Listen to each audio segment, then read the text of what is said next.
Assalamualaikum warahmatullahi wabarakatuh. Selamat pagi, siang, sore semuanya. Saya Anas Fauzi dengan NIM 41123 2023. Mahasiswa Undira dengan kampus Tanjung Duren atau Greenfield. Ingin menjelaskan sekaligus menjawab tentang proses sinyal interrupt pada paper jam dari modul I/O dalam sistem komputer. Oke, sekiranya seperti ini.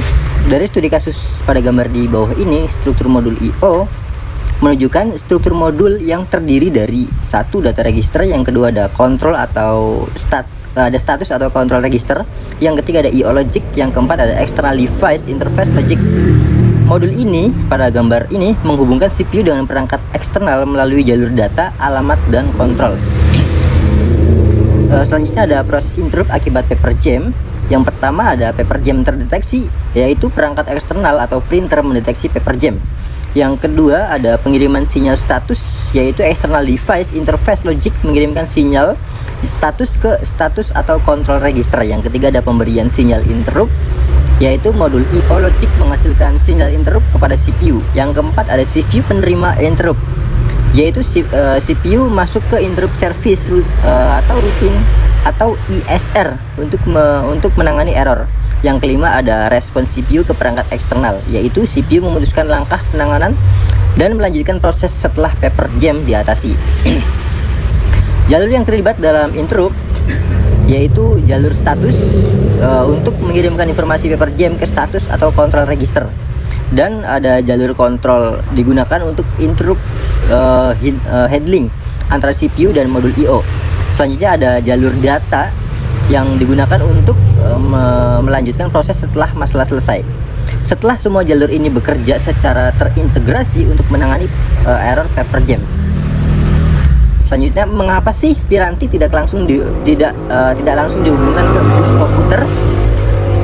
Yang pertama yaitu variasi metode operasi periferal atau sistem komputer harus beradaptasi dengan berbagai macam metode operasi perangkat luar. Yang kedua ada kecepatan transfer data yaitu kecepatan perangkat luar umumnya lebih lambat dibandingkan CPU dan memori. Yang ketiga ada format data yang berbeda, yaitu format dan panjang data pada perangkat luar sering berbeda dengan CPU sehingga diperlukan modul untuk menselaraskannya. Fungsi utama dari modul I/O yang pertama ada sebagai piranti antarmuka ke CPU dan memori melalui bus sistem. Yang kedua ada sebagai piranti antarmuka dengan peralatan periferal menggunakan jalur data tertentu. Sistem masukan dan keluaran komputer. Yang pertama, modul I/O berfungsi untuk menjembatani CPU dan memori dengan perangkat luar. Hal ini penting untuk satu, memahami bagaimana modul I/O menjalankan tugasnya. Yang kedua, mengerti fungsi dan struktur sistem masukan atau keluaran komputer. Ini sekiranya visualisasi model generik modul I/O. Model generik modul I/O menjelaskan struktur dan alur kerja modul dalam mengatur komunikasi antara perangkat luar dan sistem komputer. Fungsi daripada modul I/O sendiri, satu, kontrol dan pewaktuan, yaitu mengatur waktu atau kontrol komunikasi antar perangkat. Yang kedua, komunikasi CPU bertanggung jawab atas pertukaran data dengan CPU. Yang ketiga, komunikasi perangkat eksternal, yaitu mengelola hubungan antara perangkat eksternal dan sistem komputer. Yang keempat ada pembufferan data atau yaitu menyimpan data sementara untuk sinkronisasi kecepatan transfer data. Yang terakhir ada deteksi kesalahan yaitu mengidentifikasikan dan menangani kesalahan dalam komunikasi data. Dari struktur modul I/O, yang pertama ada komponen modul I/O yaitu bus sistem menghubungkan CPU, memori utama, dan modul I/O. Selanjutnya ada interface perangkat eksternal, yaitu untuk mengelola koneksi ke perangkat luar.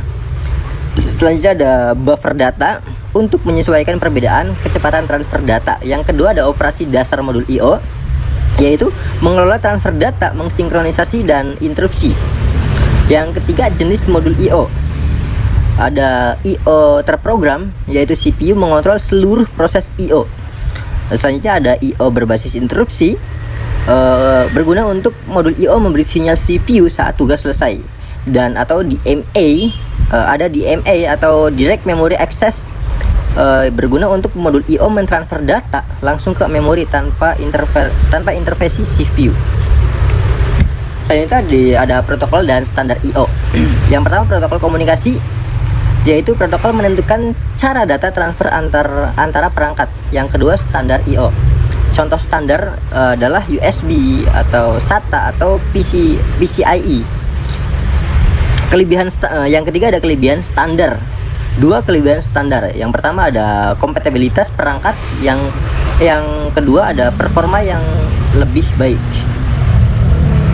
Untuk tipe-tipe perangkat eksternal, dari perangkat masukannya sendiri ada contohnya keyboard, mouse atau scan, dan perangkat luarannya dengan contohnya monitor, printer atau speaker. Dan untuk perangkat penyimpanan ada hard disk, SSD atau flash drive. Selanjutnya ada perangkat komunikasi, contohnya modem, router atau kartu jaringan. Kesimpulan daripada modul I/O adalah elemen penting dalam sistem komputer dengan berbagai fungsi seperti kontrol, pewaktuan, komunikasi data, dan deteksi kesalahan. Modul I/O memastikan integrasi yang lancar antara perangkat eksternal, CPU, dan memori. Pemahaman tentang struktur, protokol, dan optimasi modul I/O adalah kunci untuk meningkatkan efisiensi dan kinerja sistem komputer secara keseluruhan. Sekian dari saya, kurang lebihnya saya mohon maaf. Wabillahi taufiq wal hidayah. Wassalamualaikum warahmatullahi wabarakatuh. Terima kasih.